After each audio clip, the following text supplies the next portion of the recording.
Hi, it's Corey, and today you're gonna learn how to play Someday My Prince Will Come from Snow White and the Seven Dwarfs.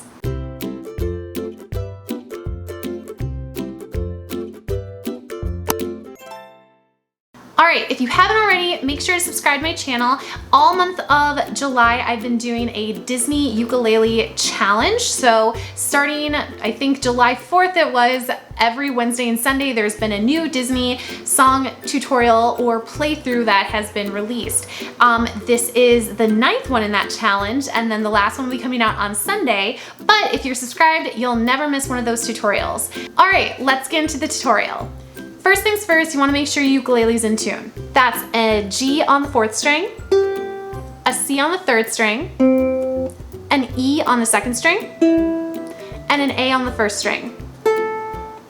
So this song is at that medium level difficulty because of the G minor, the B diminished 7, and the B flat, which is a barred chord.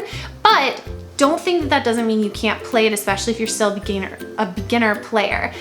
There's lots of things you can do to make it a little easier for you, and it always works well as having a nice challenge. So let's get into those chords. To make an F chord, you're gonna take your first two fingers, place the first finger on the 1st fret 2nd string, and then the 2nd finger on the 2nd fret 4th string. All right, the next chord we're gonna be talking about is the C7. For that, all you need is your 1st finger. Some people also use their 2nd finger, but for this tutorial, we wanna focus on using our 1st finger. So what you're gonna do with that is take your 1st finger on the 1st string, 1st fret is where you're gonna place that, and that's the C7 chord. Something of note with the C7, there is a C major 7, which is a different chord, which is right here. So that's only a fret apart, so don't get those confused. You wanna make sure to have it on the 1st string, 1st fret, okay? The next chord we're gonna be talking about is the A7 chord. For that, you're gonna take your 1st finger and then place it on the 3rd string, 1st fret.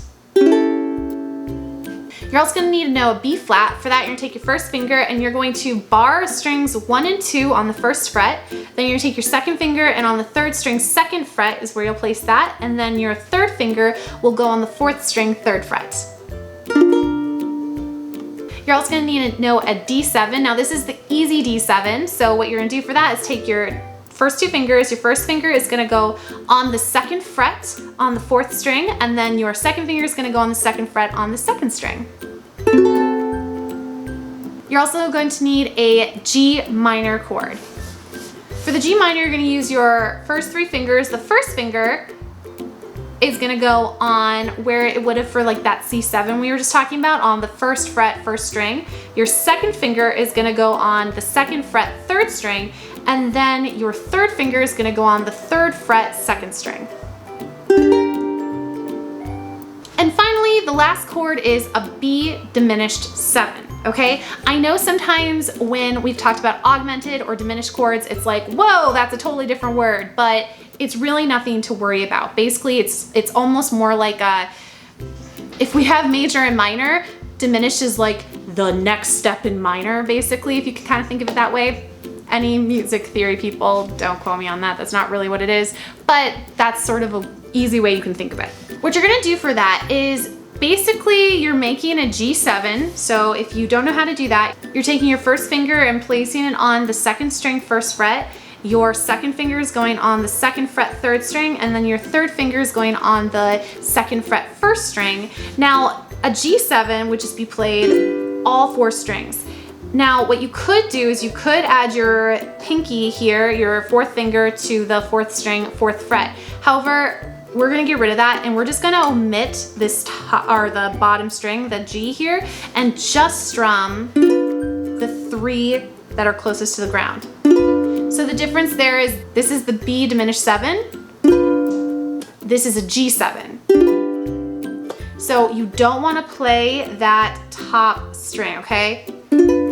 Just the bottom here, okay? Just the bottom 3. If you're familiar with my other tutorials, I talk about that where you're omitting different strings to make it a little bit easier so you don't have to double a pitch. So that's all you're doing if you were putting your pinky here, you're just doubling another pitch that's already existing in the bottom 3 notes that are already being played. If you want to do the full chord, that's what it is, but the easy one is just that G7 position or shape, you're just omitting the 4th string from it, okay? And that's that B diminished 7. So the strumming pattern for this song is going to be a pretty standard down strum and then an up strum. So what that's gonna look like is we're just gonna pick an F because that's our starting pitch. We're gonna go down, up, down, up, down, up, down, up. Now the difference between this just being down, up, down, up, down, up, you notice I'm giving extra weight to my downs. We are what is called swinging the beat. So it's going down, up, down, up, down, up, down, up, to give it a bit more of a jazz feel.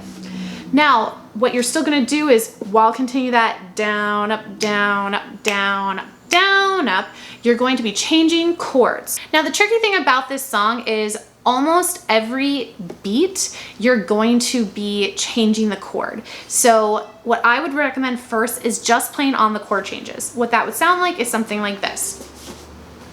So you'd have someday my prince will come. That's what it would sound like just on the chord changes. What I'm talking about with that swung pattern, so going the down, up, so I'll have down, up, and then change to the F7, down, up, change to the B flat, down, up, change to the G or D7, down, up. So that sounds like this. Someday my prince will come. Okay? So we have the down, up, down, up, down, up, down, up. So that's the whole strumming pattern. Just know though that you're not always going to be changing chords, so make sure to follow along during the playthrough so you know when those chord changes happen. My recommendation to you would be just to play it first on the chord changes, then you could play it with a straight pattern. What that means is you're not swinging it anymore, so it would just be like someday my prince will come, and so you just have down, up, and then add the extra weight of someday my prince will come. Okay, so if that doesn't make sense, watch through the playthrough. That often helps kind of explain some of the stuff I'm like verbally trying to tell you, but you're gonna do great. Something of note too, just before going into the playthrough, is that the version of this that I'm using, it's the one that's most popular in most songbooks. I recognize there's like another verse that gets sung in the movie version where it talks about where Snow White's like saying she's gonna be taken off to a castle and stuff. If you want to apply that, it's the same thing with the verse. All you're doing is repeating it. So like I said, when I was like looking up this song, there were a lot of different versions of this, and this is the one that was the most consistent. And addition, I have like 5 Disney songbooks, and this is the one that really was the one that everyone else had to. So, and those are ones that are published by Disney as well. So all right, let's do that playthrough. I'm gonna pull you closer so you can see what I'm doing with my left hand and my right hand with that swung pattern, and let's go. 1, 2, here we go. Someday my prince will come, someday I'll find my love, and how thrilling that moment will be when the prince of my dreams comes to me.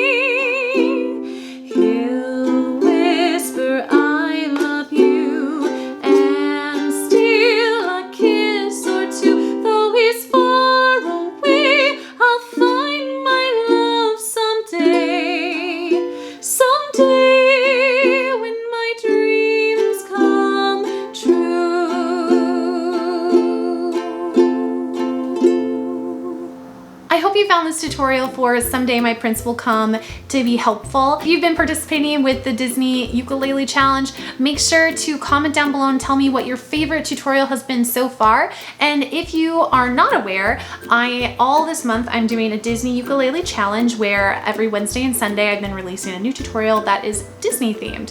So this is the 9th one. There's still one more left for this month, but it doesn't mean that it has to be over. I'm happy to make more Disney tutorials. I love Disney. I was feeling fairly Snow White-y inspired today, and so I decided to wear this dress because, I don't know, it's not her colors, but I think it's really cute and it put me in the mood for some Snow White. So I hope you found this helpful. If you're not already, please consider subscribing to my channel. It's been really fun watching this like little community grow and develop, and I'd love for you to be a part of it. I hope you have a wonderful day, and I will see you next time. Thanks so much. Bye-bye.